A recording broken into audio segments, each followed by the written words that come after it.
This video is account management, adding a quota to a share. There are two types of shares you're going to see when you log into your shared space. One is, when I click on shares, you see user account shares, and the other are user defined shares. So a user account share is basically the shared folder that's created for a user whenever you create a new user. So that user, you can set the quota on it and you can give them amount of space, but it's their own personal space and they're allowed to use that storage however they want, and they can set up folders and invite people if you allow them to. So basically that's their personal space, but they can also share out folders underneath of it. The user-defined shares are the shares that are actually created by that user and then shared out. So in this instance, the personal shares you can see listed below are officers, practice share, shared docs, test 2. These are the shares created by this user right here. So they own these shares right here.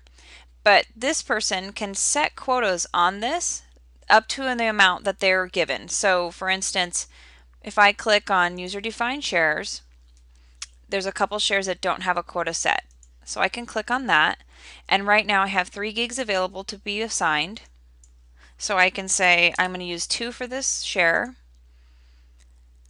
and then once this updates, if I look at my user-defined shares again, now I have a new quota for that one.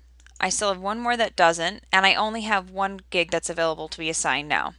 And the reason that you set quotas on some of these user-defined shares is so that they don't take over when you share them with other people and let other people put files in them, that they don't eat up all the storage space you have assigned for your personal user quota.